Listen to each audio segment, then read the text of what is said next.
Repentance అను English పదానికి అర్థాలు మారు మనసు లేక పశ్చాత్తాపము. ఈ రెండు పర్యాయ పదాలు. అయితే పశ్చాత్తాపము అనే పదము కన్నా మారు మనసు అనే పదము మరింత లోతైన అర్థాన్ని ఇవ్వటం జరుగుతుంది.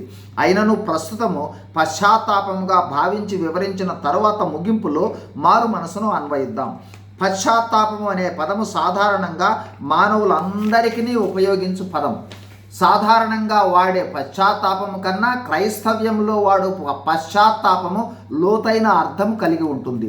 సాధారణ పశ్చాత్తాపము. ఈ పశ్చాత్తాపములో చేసిన తప్పు లేదా జరిగిన పొరపాటును అంగీకరించి పశ్చాత్తాపపడి తప్పును దిద్దుకోవడం జరుగుతుంది.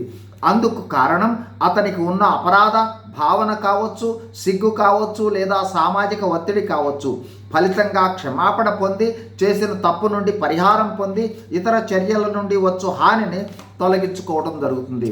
అంటే సాధారణ పశ్చాత్తాపము ద్వారా ఆయా సమయాల్లో ఆయా పరిస్థితులలో పశ్చాత్తాపం పొంది అప్పటి వ్యతిరేక పరిస్థితుల నుండి అపరాధ భావం నుండి తొలగుటతో ఈ పశ్చాత్తాపం ముగుస్తుంది.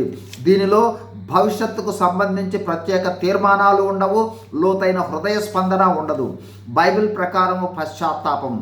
క్రైస్తవ్యంలో పశ్చాత్తాపము అంటే పాప జీవితమును బట్టి పశ్చాత్తాపపడి దేవుని వైపు తిరిగి దేవునికి ఇష్టమైన విధంగా జీవించే తీర్మానము, ప్రయత్నాలు ఉంటాయి.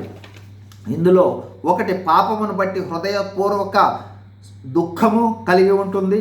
2 ఇకపై పాప జీవితం జీవించకూడదని, పాపాలు చేయకూడదనే తీర్మానము ఉంటుంది. 3 దేవుని నుండి క్షమాపణ పొంది దేవుని మార్గదర్శకత్వం కోరడం జరుగుతుంది. 4 గత పాప జీవితము నుండి వెనుదిరిగి దేవునికి ఇష్టమైన జీవితం గడుపుటకు తీర్మానము ఉంటుంది. బైబిల్లో ఈ పశ్చాత్తాపాన్నే రక్షణార్థమైన మారు మనసు అంటారు. ఈ మారు మనసు ఫలితంగా పాప క్షమాపణ పొంది బాప్తిస్మం తీసుకుని రక్షణలోనికి రావడం జరుగుతుంది.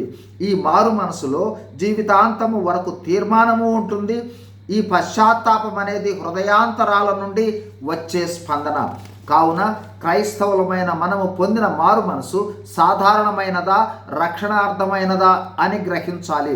చాలాసార్లు సాధారణ మారు మనసునే రక్షణార్థమైనదని పొరపాడే అవకాశం ఉంది. తాత్కాలికంగా పశ్చాత్తాపపడి మరలా పాపాలు చేస్తూ పాప జీవితం జీవిస్తూ ఉన్నామంటే ఒక్కసారి మనల్ని మనం సరిచూసుకోవాలి, సరి చేసుకోవాలి. God bless you. Thank you.